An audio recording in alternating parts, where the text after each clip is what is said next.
আমরা অধঃপতনের অন্যতম একটা কারণ মুসলমানদের, সেটা হলো মুসলমান জিহাদের সঠিক অর্থ না জানা এবং জিহাদের ব্যাপারে মুসলমানদেরকে উল্টা পাল্টা বুঝানো আর সেটা তারা বুঝে নেওয়া। আজকে আমার সাথে একটু বলেন জিহাদ এবং সন্ত্রাস সম্পূর্ণ আলাদা। সন্ত্রাস অপবিত্র, জিহাদ পবিত্র। বিশ্ব সন্ত্রাস বলেন, বিশ্ব সন্ত্রাস মুক্ত দেখতে চাইলে, এবার বলেন বিশ্বকে সন্ত্রাস মুক্ত দেখতে চাইলে সন্ত্রাস প্রতিহত করার শ্রেষ্ঠ ঔষধ প্রয়োগ করতে হবে। সন্ত্রাস নামক অপবিত্র, বলেন সন্ত্রাস নামক অপবিত্র কর্মকাণ্ড দূর করার শ্রেষ্ঠ পবিত্র পদ্ধতি হলো জিহাদ। বলেন তো, সন্ত্রাস নামক অপবিত্র এটারে যদি দুনিয়া থেকে দূর করার কোনো ধরনের উপায় আমরা অবলম্বন করি, আহারে সন্ত্রাস মুক্ত বিশ্ব দেখতে চাই, সন্ত্রাস মুক্ত সমাজ দেখতে চাই, সন্ত্রাস মুক্ত বাংলাদেশ দেখতে চাই, আল্লাহর কসম সারা পৃথিবী যদি সন্ত্রাস মুক্ত দেখতে চাই তাহলে শ্রেষ্ঠ পবিত্র বিধান জিহাদের বিকল্প আর কিছু নেই। কিন্তু এই বিষয়টা আপনার বুঝতে হবে, এটা আরেকজনকে আপনি বুঝাইতে হবে। যেমন আপনার ঘরে এরকম লোক আছে যিনি আপনার বলবে, হে বেটা জিহাদ মানি তোর বেটা এই সন্ত্রাসগিরি এই যে বলেছে, আপনি বলবেন না জিহাদ আর সন্ত্রাস আলাদা। এরে মুখ দিয়া বলাইবেন যে আপনি বলেন সন্ত্রাস অপবিত্র, জিহাদ পবিত্র। এরে বলাইবেন যে ব্যক্তিগুলা বলবেন সন্ত্রাসী দূর করার শ্রেষ্ঠ উপায় হলো জিহাদ। এরপরে তারে বুঝাবেন আবু জাহেল সন্ত্রাসী ছিল, নমরুদ সন্ত্রাসী ছিল, ফেরাউন সন্ত্রাসী ছিল, আবু জাহেল এমন সন্ত্রাসী ছিল কাবা চত্বরে আমার হাবিব নামাজের মধ্যে দাঁড়াইছে। উকবা ইবনে আবি মুআইদ, বুখারীর বর্ণনা, উকবা ইবনে আবি মুআইদরে পাঠাইছে, আবু জাহেল ঘোষণা করছে কে পারবা অমুক এলাকায় যাওয়ার পর আইয়ুকুম ইয়াতি বিজাজুরি আলি ফুলান, অমুক এলাকার ওটের নারী বুড়ি রক্ত গোবরগুলা আনবা। আনার পর মুহাম্মদ যখন সেজদায় যাবে সাল্লাল্লাহু আলাইহি ওয়াসাল্লাম, সেজদায় যাওয়ার পর অমুক এলাকার ওটের নারী বুড়ি পচা রক্ত মুহাম্মদের কাঁধের উপর দিবা। এরকম কে পারবা? উকবা ইবনে আবি মুআইদ দাঁড়ায় গেছে, আমি পারবো, যাও নিয়ে আস। সে গেছে, যাওয়ার পর সত্যি ওটের নারী বুড়ি ওটের পায়খানা গোবর নিয়ে আসছে। নবীজি সেজদায় গেছে, বাস্তবে কি রসুলের কাঁধ মুবারকের উপরে ওটের নারী বুড়ি পচা রক্ত গোবর আল্লাহ রসুলের কাঁধের উপর চাপায় দিস। এটা আপনি আপনার এলাকার ভাইকে বুঝান যে দেখো এটা কি, এটা সন্ত্রাসী। আমার নবী কাবা চত্বরে দাঁড়ায় রয়েছে, কাবায় দাঁড়ায় আল্লাহ রসুল সাল্লাল্লাহু আলাইহি সাল্লাম ইবাদত করবে। ওই পাপিষ্ট আবার আসছে উকবা, আসার পর নবীর গলা মুবারকের মধ্যে একটা চাদর পেঁচাইছে, চাদর দুই দিক থেকে এইভাবে জোরে টান দিছে, এইভাবে চাদর পেঁচায় নবীর গলায় জোরে টান দিছে। বুঝান, আপনি প্রতিবেশীরে বুঝান, এই ঘটনা শোনান। বুখারীতে আসছে যে আমার নবীর গলার মধ্যে এক পাপিষ্ট কাফের উকবা এইভাবে চাদর দুই পাশ দিয়ে পেঁচায় এইভাবে টান দিছে যে রসুলকে ফাঁসি দিয়ে মেরে ফেলবে।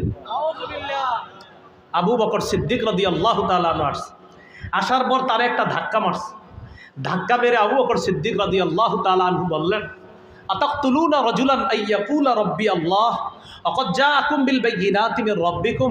একটা মানুষকে কি এই কারণে তোমরা হত্যা করবা যে ব্যক্তি বলে আমার রব হলেন আল্লাহ, রব্বি আল্লাহ, যে ব্যক্তি বলে আমার রব হলো আল্লাহ, ওয়াকাদ জাআকুম বিল বাইয়িনাতি মির রাব্বিকুম, আর তিনি এই রব যে আল্লাহ এটার সপক্ষে তোমাদের কাছে প্রমাণ আদিও পেশ করেছে, এগুলা নিয়ে উপস্থিত হয়েছে, এরপরেও কি লোকটাকে তোমরা হত্যা করবা? এইভাবে আবু বকর সিদ্দিক তাকে সরাইয়া দিছে। আমি আপনাদের কাছে জানতে চাই, এইভাবে আমার নবীর গলার মধ্যে চাদর পেঁচায় দুই দিক থেকে টান দেওয়া, এটা কি সন্ত্রাসী কিনা? আবু জাহেল ওর ওটের নারী বুড়ি আইনা আল্লাহ রসুলের কাঁধের উপরে দেওয়া, এটা সন্ত্রাসী কিনা? এইভাবে একদিন দুই দিন না, 1 বছর 2 বছর না, টানা 13 বছর রসুল আর সাহাবীদের উপর সন্ত্রাসী কর্মকাণ্ড চালিয়েছে কাফেররা। কয় বছর? তাহলে বলেন তো কি বুঝলাম আমরা? মুসলমানরা আগে আক্রমণ করছে না সন্ত্রাসী করছে কাফেররা 13 বছর?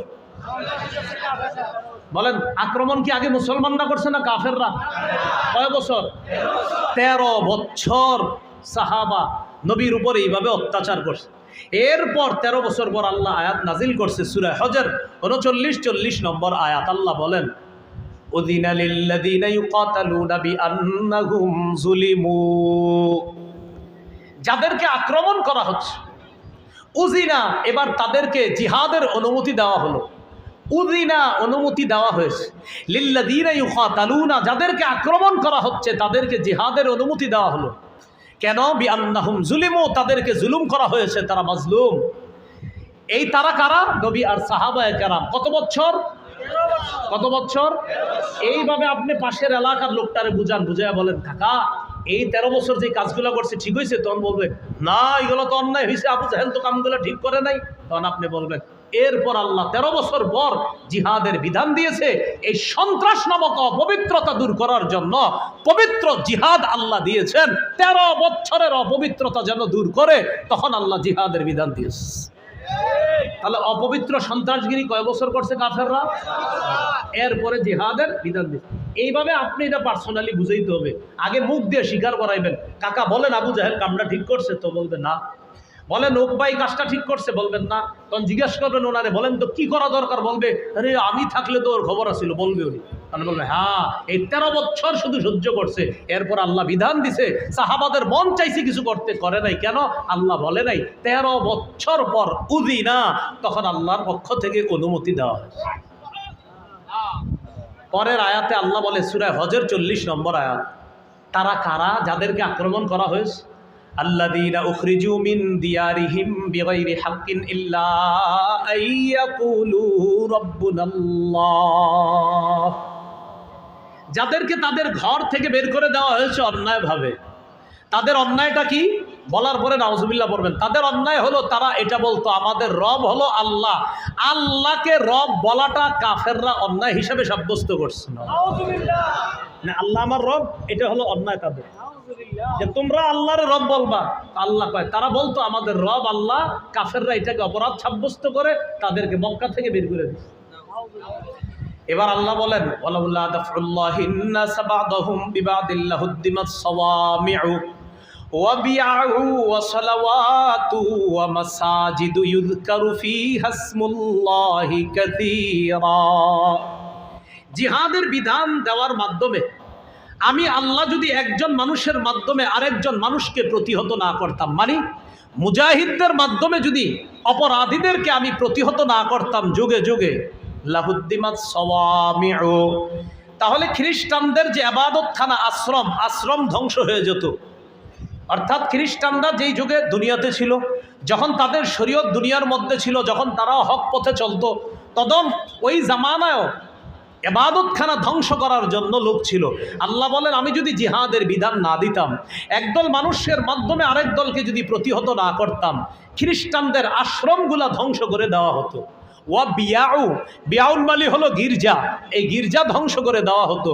ওয়া সালাওয়াত, সালাওয়াত মানে ইহুদিদের উপাসনালয়, এগুলাও ধ্বংস করে দেওয়া হতো। ওয়া মাসাজিদু, মুসলমানদের মসজিদগুলাও ধ্বংস করে দেওয়া হতো। এজন্য আমি আল্লাহ জিহাদের বিধান দিলাম। কেন? যেন মুজাহিদরা অপরাধীদের থেকে এই জাতীয় ইবাদতগুলো খানা, এই ইবাদত যেখানে মুসলমানরা ইবাদত করবে, এগুলো যেন রক্ষা করতে পারে। তাই আমি যুগে যুগে জিহাদের বিধান দিয়েছি। একদল মানুষের মাধ্যমে আরেক দলকে প্রতিহত করেছে।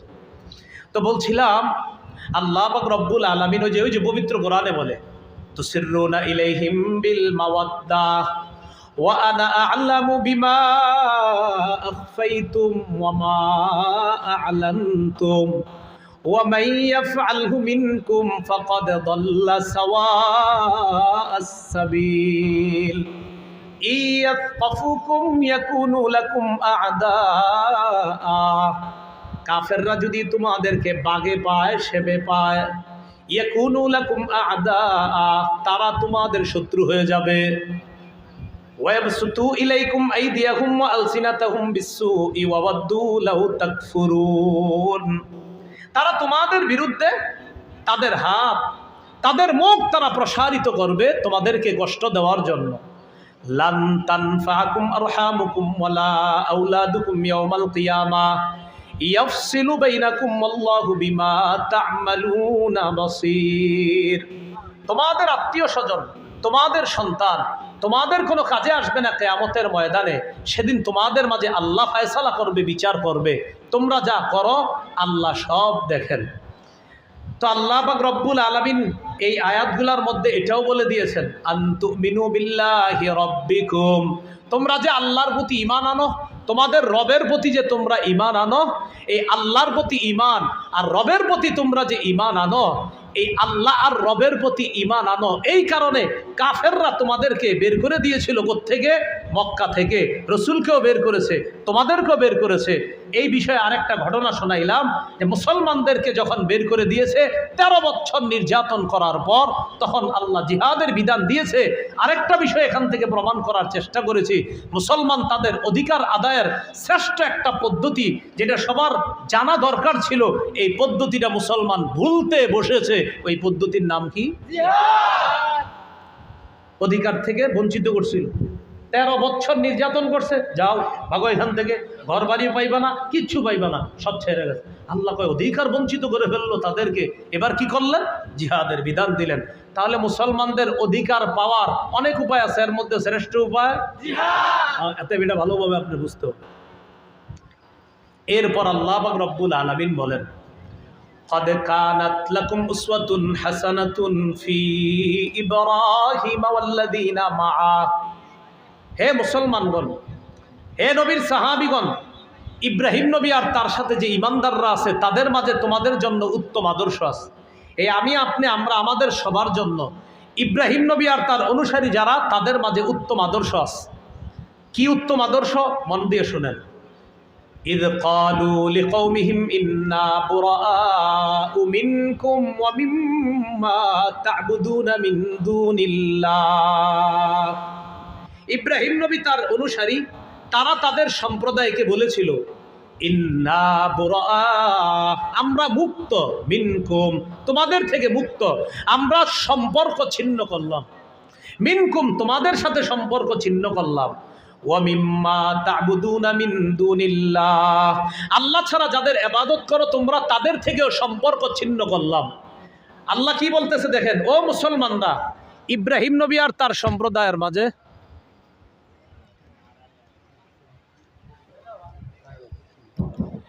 আল্লাহ পাক রব্বুল আলামিন বলেন, ও মুসলমানরা, ইব্রাহিম নবী আর তার সম্প্রদায়ের মাঝে, ইব্রাহিম নবী আর তার সাথে যারা ঈমানদার তাদের মাঝে তোমাদের জন্য আদর্শ আছে। কয় কিসের মাঝে?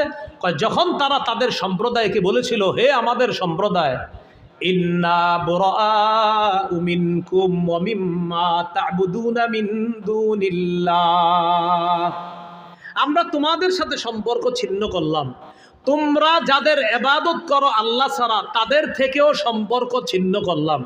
আচ্ছা, আবার বুঝেন তো কি বলছে আল্লাহ? তোমাদের জন্য আদর্শ আছে। এই কথায় কোন কথা?